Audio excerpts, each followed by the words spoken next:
and I run it, and I run it, and I run it, and I run it, yes I run it. Yo, what's up, Mira, man? Beatboy, what's up with you, man? Man, just chilling, bro. Blessed on this Sunday. How about you, bro? Shit, good. How's your day been so far? Chilling. Just got back in from out of town. Went to North Carolina to go fuck with my folks in Raleigh-Durham. Shit, so why don't you tell people a little bit about yourself, a little introduction? 28, born and raised in Los Angeles, California. Platinum independent producer. Produced, plenty of artists from LA County, California, all the way up to the Bay, Dago. Produced for plenty of acts all over the world. Got some songs in Japan, got some songs in the UK, got some songs in like Spain, do everything, not just rap. Got a couple of songs like with gospel artists like Lecrae and stuff. Work from Odd Future to Problem, just the range of the sound that I can do. Man, what else? Yeah. So when did you first start getting into music and stuff, making beats and everything? First started getting into making beats, I'd say about 12, 11 years old. Like me going into from 6th grade going into 7th grade, like that summer, I started really trying to mess around with making beats. My neighbor, he had Fruity Loops, and basically was just like, yeah, you can get it for free, the free download with the demo off their website. You can basically do everything except for save the project and something else, something just a little tweak, but you can finish the beat and bounce it out. So that was the best thing at the time that I had. So yeah, about like 6th to 7th grade, that's when I first started. What kind of influence you make you want to even pick up, kind of the keyboard and making beats and stuff? Just music in general. I learned how to DJ when I was like 3 or 4 years old from my uncle. He was a DJ. And just from then on, I just, wanted to be a part of music, not just be listening to it or not just play it. I wanted to actually make it, And it went from me learning how to DJ to playing drums at church. Then I went to learning how to play the trumpet at school during 6th grade, and then that summer I just went full-fledged with making beats, learning how to use Fruity Loops. So you actually know how to play live instruments and stuff? Hell yeah, I know how to play the drums, know how to play the trumpet, and I taught myself piano. Do you put those into your beats? Do you actually play live or? I probably have I'd say 5 or 6 songs that I ever put out, mostly when I was with Diamond Lane, with Problem and Bad Luck when I was younger. More so the live drums and some live piano I put into the beats. Or I use analog keyboards, which isn't just a MIDI keyboard where I'll hook it up to the computer. This is sound waves, you gotta be on point playing that shit. You can't just drag and drop and copy and paste the patterns or whatnot. So yeah, it's live instruments on a keyboard too. So did you ever go to school for music, or how'd you kind of just pick up on those? Yeah, just shit. Nah, I didn't go to school for it. Nobody taught me nothing. I was even sit down, Blue. Sit. I was even more so making beats and learning how to make beats pre-tutorial era. I couldn't just go on to YouTube and figure out how to do this and that. So for my first couple of years of actually making beats, I didn't know how to quantize. I didn't really know the whole Fruity Loop pattern where you make a pattern and you put it on it's called a thing called the playlist, where you structure the beat. I'm playing every sound completely through for 2 or 3 minutes for every beat that I was making at that time. So it was a real just learning experience, even just with me being by myself, figuring it all out. So do you know how to read music and understand music theory and stuff? Or? I understand music theory, reading music I used to, and I basically only did that for the drums. Trumpet, it's really just three main notes that you gotta, or three fingering. That's pretty easy compared to every other brass or wind instrument. So, that's a pretty easy instrument just to pick up and, be taught. Would you say it's kind of important to know like music theory and like read music when you're making beats, or? It definitely is, because you just have an advantage, period. You don't really just get stuck in a box to just being like, oh, I can only be making rap beats. You can find yourself in a room with the R&B singers and whatnot and be like, yeah, I can make something like this, and pick it up for them and, have a potential hit in a lane that you never really, thought you would really conquer before. So it does help. It does pay off a lot to really know those things. It's music at the end of the day. Why wouldn't you know it? Yeah. Everybody kind of just is banking off like the technical side of it, like, which is cool. That's fine, but it's only going to take you so far, because it still needs some type of. In main menu, starting screensaver. It still needs some type of like organic, soulful, rhythm or melodic melody, that needs to fit the concept of the song, for people to gravitate to and be like, yeah, this is a hit. So do you still use FL Studio today, or do you use other DAWs? I use FL Studio to this day. Image Line, let's figure something out for a little sponsorship endorsement, because it's about that time for sure. I've been a big Fruity Loops advocate since day one. A lot of my peers was using like Reason, Logic, GarageBand, Pro Tools, Adobe, Ableton, now Ableton. But all those things, they were just trying to be like, make Fruity Loops a mockery, back then. Yeah. And then I called themselves calling on me to be like, hey bro, I just downloaded Fruity Loops, you think you can teach me? So there's a lot of calls being called in after, like, I say about like 2014, 2015, a lot of niggas just started switching to Fruity Loops. So yeah, to this day, that's the only DAW I just concentrate on. I can use any and every DAW though, don't get that twisted. But Fruity Loops is, it's not even like where it's just like I'm the most comfortable. It's just, there's no limits to it. It's not really a box.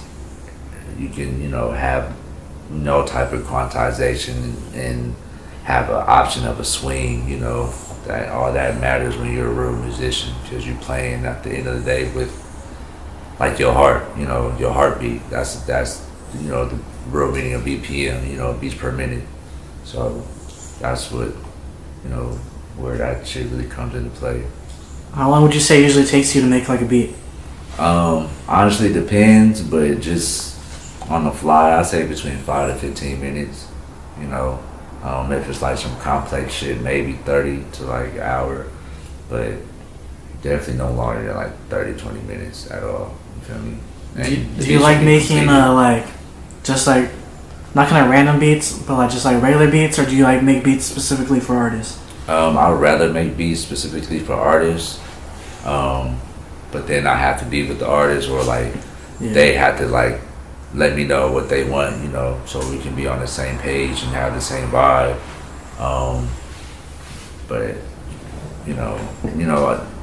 the emailing thing, a lot of the vibe and the communication between the artist and the producer kind of gets lost, Yeah, if it's not like in person, kind of, it's like, Like, maybe as a producer, you expected them to do the chorus or the hook or, the verse on a certain part of the beat, but they do it somewhere else, just stuff like that. Yeah. So, it's just better to do it, in-house. It's more cohesive, everybody on the same, page, and it sounds like y'all together, So at what point did you start taking music seriously? Like, was it always serious, or?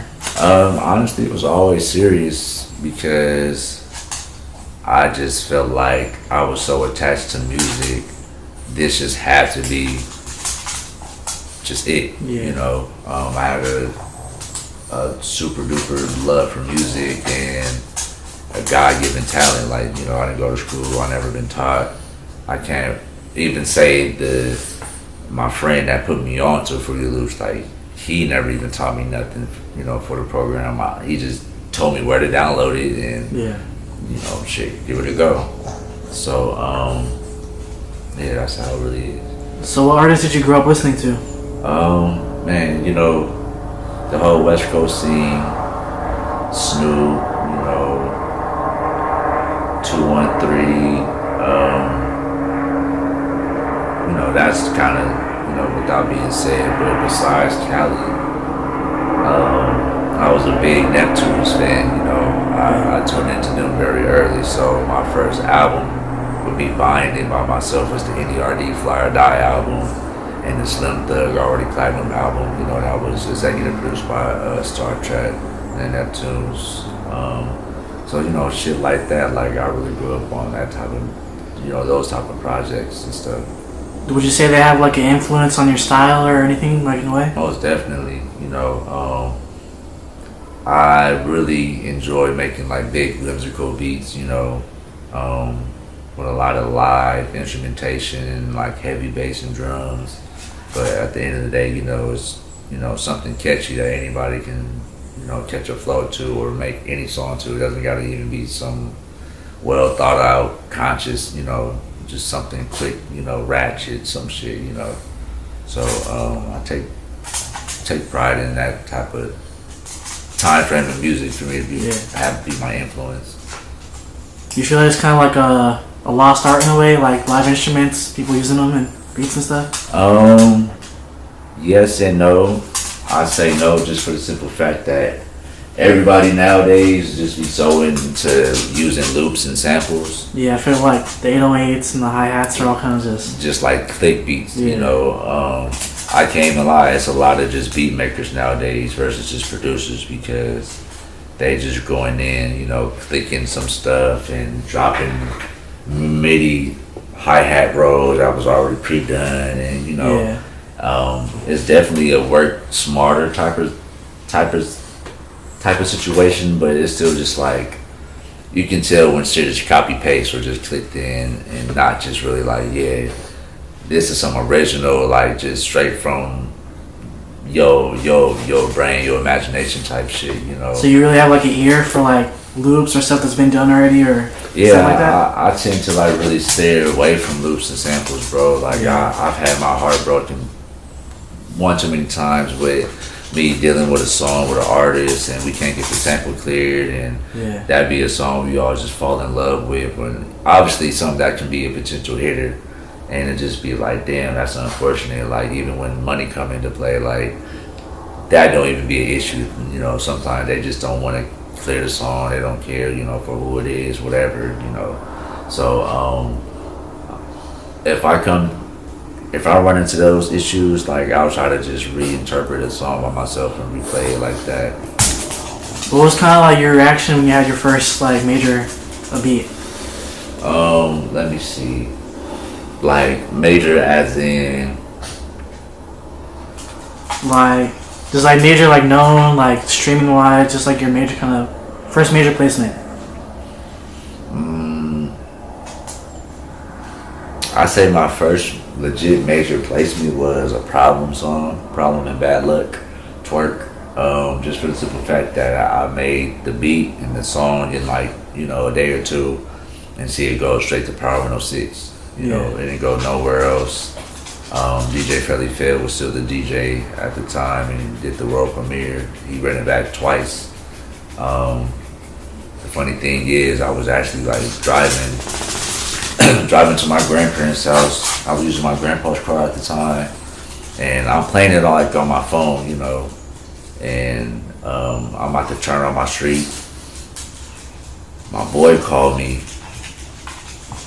The song is actually playing on my phone that I'm talking about, you know, because we just made it. So for me, I'm just like, let's just turn.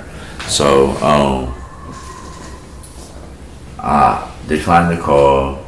He called back. So I'm like, damn, all right, must be, you know, something important. So I answered it. He like, cuz the song is on the radio right now. Turn to Power 106. I'm like, what you you know, what you talked about. He's like, bro, turn up on stage right now. Like, they finna play it again. So, eventually turned it on. The song was playing. It was about to end, but you know, DJ Philly Field told me like finna run it back. This is probably like, damn, this is probably like even a week or two before my birthday, bro. I think I just turned 18 that year. Yeah. So, so this was a while ago then. hell yeah. This was a while ago, and it was just like, damn, that's crazy, bro. Like, I'm just playing it on my phone just from the studio, you know, and then it's actually already on the radio, and that was like, well, that wasn't really the time where it really solidified, like, this music shit was really for me, but that was another just reassurance, like, oh yeah, let me just keep you know, keep my foot on a pedal and never giving up. You feel me? Honestly. So what was your experience like growing up here, like in LA? My experience was really like all over the place. I'm kind of blessed to like have ties with the people I have. Yeah. And, you know, being in the same room with certain folks, because a lot of like what's been, you know, ran in LA and whatnot, like, you know, I'm in those circles. So pretty much every scene that's been out here, I like be on top of it before it has a wave, you know. I never just hop on anybody's wave or something when they're just up and cracking. Like, I've always been there in the very beginning and, you know, build whatever it is, or like, you know, try to make the foundation or whatever it is to make it cracking, and then, you know, go on, you know, find the next new or whatever. So, like, that's how I really move out here in LA, bro. Just, you know, staying cool with, you know, with people that you know that you need to stay cool with, you know. I keep to myself. At the end of the day, I'm a man at the end of the day. People see what I represent, you know, what I stand for, what I don't stand for, and they just respect that. Like, I don't bring drama or, you know, bullshit to anybody, so, you know, vice versa, they don't, you know, really give me too much of any issues and whatnot, you know. It's a blessing to be able to move like that, you know, in LA, because it's so just a clusterfuck of every and anything, you know, even if it's not from out here, you know, even a bunch of transplants, you know, from other states and countries and whatnot. So, yeah, just to be able to move freely from, you know, Dago to the Bay, like, that's just how I've always been, you know. Was it kind of easy for you to like stay focused musically and not get involved in like the, you know, bullshit and, like, goes on out here? Yeah, I've seen the bullshit pretty early. Yeah. And that really just was like, oh yeah, nah, that's not what I wanted. Change your mindset a little bit? Yeah, like, I never was on that path, you know. You know, my mom can vouch, like, I was pretty much a good kid growing up. I wasn't easily influenced, I think. Yeah. That's what it was. Like, I was exposed to all the bullshit around it. I had a bunch of, you know, peers that done it and whatnot, but I was just like, shit, that ain't got nothing to do with me. Like, that ain't benefiting me at all. You know, so I never really just been like, oh yeah, cool, y'all about to go steal, y'all about to go do this. Like, I remember I had a summer school with like a couple of my friends from the neighborhood and whatnot, and we stopped by this mall that was not too far from our summer school, and I remember us just casually walking through one of the stores. You know, one of the stores had an entrance from the outside of the mall just to go through the mall. They ended up wanting to call themselves stealing as we walking through the store to walk out the mall, and it was just funny as hell because I think it was probably like 5 of us, and me and this other dude, we was the only 2 people that didn't steal or do nothing, and like everybody's being chased and whatnot, but we not even being approached or nothing. Like Yeah. I just got on the bus, went home. So it was just like that shit not for me. Like I don't need to be stealing no clothes and shit. You feel me? Like I don't know. That shit just dusty. Yeah. So how'd you go about like networking and stuff? Being at the right place at the right time, being persistent, not being overbearing, Yeah. knowing that there's a time and a place. Just treating the entertainment people like they still people. I ain't never pressed for nobody. Yeah. I'm not easily impressed or nothing like that. So it never be for me like, oh, that's so and so. Let me hop in his face and be all friendly and buddy and that works for certain people, but I'm not that type of person. Period, and I'm not about to be that person. And what I like to call like prostituting my passion. I'ma still do this music shit full throttle with or without the big name artists or with or without cosigns or whatnot. Like, I feel like that's just my lifelong, calling. Yeah. So, shit, I don't really care. If you fuck with me, I fuck with you. That's how I really rock with people. Hell yeah. So what's your like overall goal with music? Now, shit, really just to be on some like Dr. Dre, Pharrell shit, that type of status. Have like my own whole brand of keyboards to, the clothing line to cannabis to the liquor to, shit that I enjoy, shit that I consume and shit that I like, do. I would like to cut the cost of me having to spending on other people's businesses when I can partake in owning my own stake in things. And shit, I feel like I have like an expensive taste. So why not let me curate some shit for, the rest of the world? Don't be stingy with it and make it make sense. Don't even do it where it's like I'm overly taxing and shit. Just make it on some regular shit, but you're getting top tier shit, for a cool price. So what's your opinion on the LA rap scene right now? Man, I don't really have one. You feel me? Yeah. It's just, I guess it's here. I can't really say much. I'll be out the loop too. I ain't gonna lie. A lot of people are having a lot of recognition and are popping. I just wouldn't know who and what because people probably think that's my job, but it's really not. Like I'm just here to bring the best out of all these artists and whatnot. Make them have a really standout sound and a standout song. Like I'm not really a critic. Yeah. Either that shit hard or not. I'm a critique the artistry and what we working on, but I aim for everybody to have their own. I want them to have their own sound. I want them to have their own, rhyme scheme, patterns, everything nowadays is just so, oh, that's trending. Let's all aim for this. Like that shit is just, it's cool if you know how to like paraphrase it, like writing essays back in school. Yeah. You can't just literally take something from the book and rewrite it. You gotta make it into your own, own words. So that's what I feel like.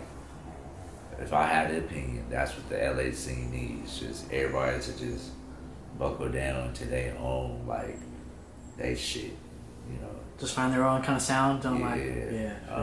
Like even with like people with their crews and whatnot nowadays, like crews back in the day when it's, a clique or whatnot, and they all had a couple of artists from that clique kind of cracking off and shit. Like everybody had their own flow and sound like G Unit, 50 Cent, but yeah, yo, gang, like none of them niggas sound the same. You feel me? Like now niggas in crews and shit, you know, They all sound similar. key locked off. They sound similar. Like, why am I listening to one and not the other? Like, you know, I thought this was supposed to be, oh, this nigga hard because he don't sound like this nigga. You know, he on some smooth player shit. He on some crunk turned up. I'm in the club shit. You know, like I'm playing this shit like this. I'm playing this shit when I'm about to pull up to the club. Like, you know, so it's a lot of that going around. I want people to have their own personalities. You know, everybody's just biting everybody. It's just a lot of sheep. Yeah. You feel me? So you think producers deserve more recognition than they get usually? I mean, yeah, but it's what you tolerate also. Like a lot of producers push for a certain agenda. A lot of producers don't. A lot of producers know how to push that agenda, and a lot of producers don't. And that's another thing. I feel like producers should be more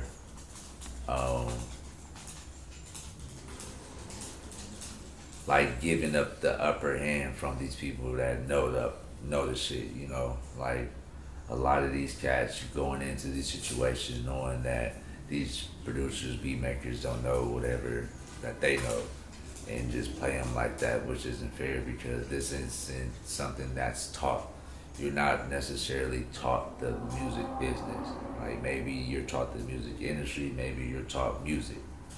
People don't teach you the music business, and they will literally do the max of whatever they can until you say something. And you know, it's understood, but it's still not.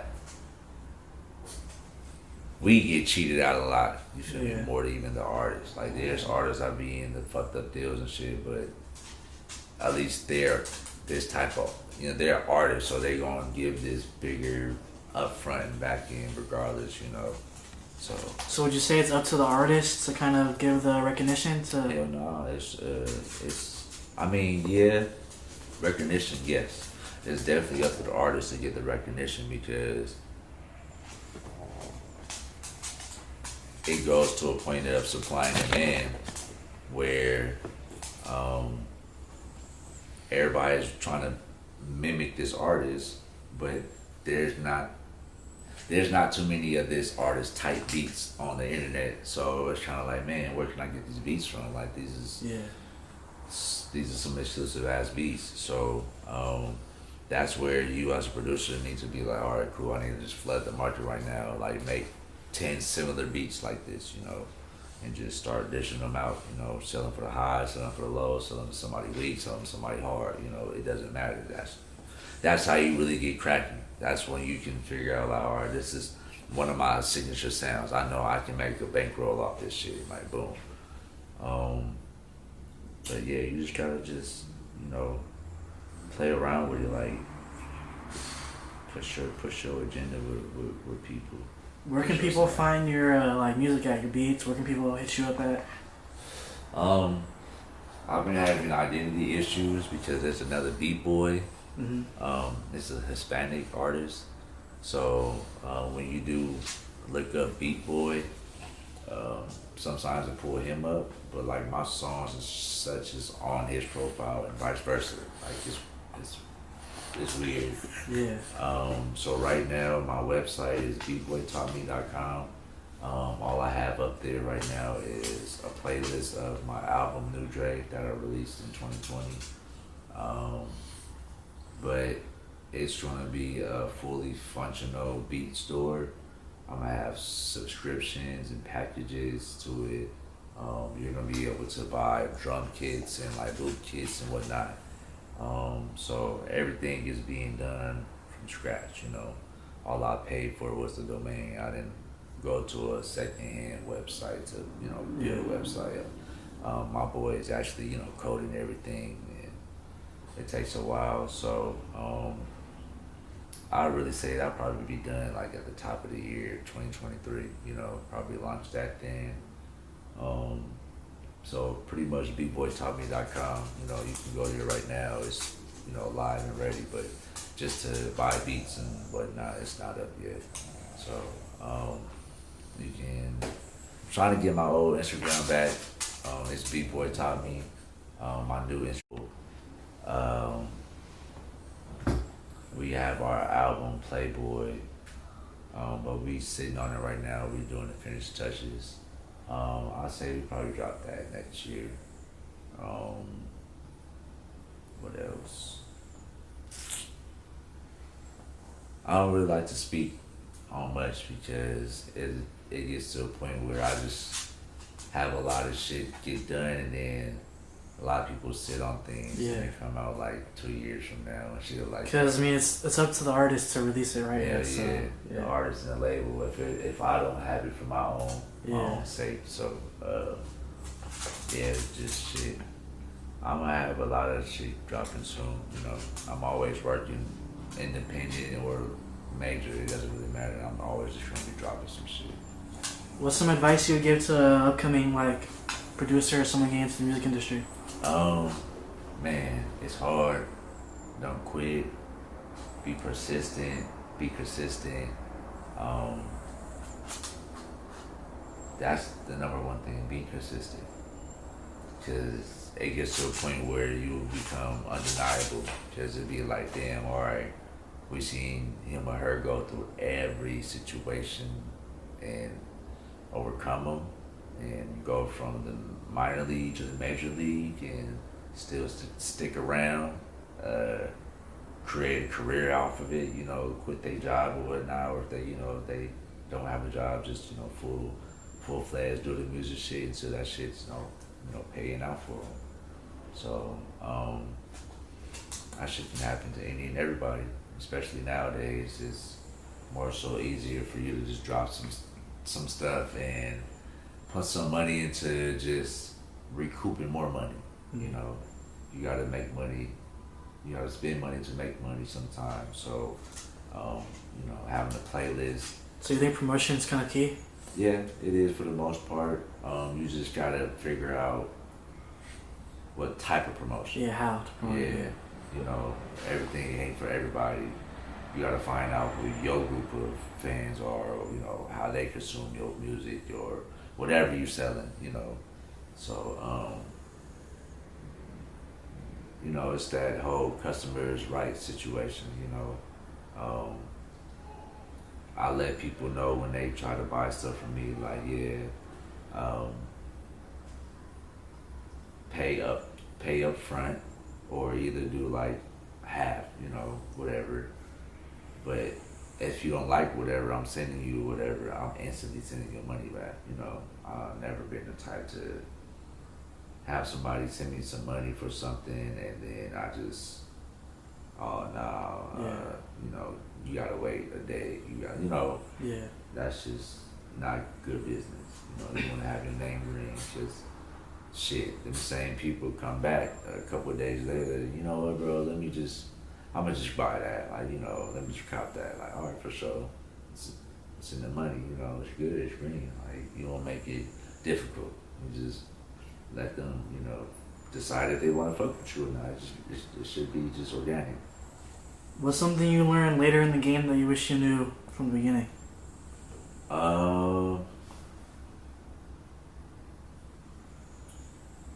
The wait times to get paid. Yeah. Yeah. First couple times you doing that shit, if you don't have like an appointed accountant or something like that, like, it's just funny, you know. You get paid every so often and whatnot. It's big money, but you just gotta be working a whole hell of a lot so them checks could start, you know, doubling up and following back to back to back to back to back, or just, you know, making enough so when they do drop, you don't really have to be worried until the next one drop or the next two, you know. So, you know, that's particularly it, bro. I kind of braced myself for this type of career and lifestyle just by reading all about the music business. I forgot what text generation of the book it was. It was the red cover though. I think I was like like 7th, 8th grade for me, something Yeah. like that, like 2008, 2007, I believe. But it's just it tells you it's a big ass book. It kind of tells you the in and out of what to even expect from like people and how they act and just gotta stay on your P's and Q's, stay lawyered up, make sure everything you do is with your best interests, at heart, and making sure that shit just not an interest or conflict. Is there any like dream artists you would want to work with? Yeah, bro, everybody. Yeah. Honestly, like whoever popping big, small, like everybody. If it was really up to me, I would have just a big studio factory, just with my beats solely, just for 10 rooms, in that motherfucker, and just cranking out music with everybody, like make an album a week, with me executive producing it. That's like my real dream and goal, honestly. Oh yeah. Because I work that much and it just kind of be that easy. Like, to me, the working part is easy. So. Sure, alright, bro. Anything else you want to say to people? Any shout outs, anything? Shit, man. Shout out to the whole LA County. Shout out to the whole California. Shout out to the whole West Coast. Shout out to everybody that been fucking with me. Supporting me, playing my shit. Buying beats for me, buying drum kits. Yeah, shout out to my family, shout out to everybody, shout out to my friends. Hell yeah.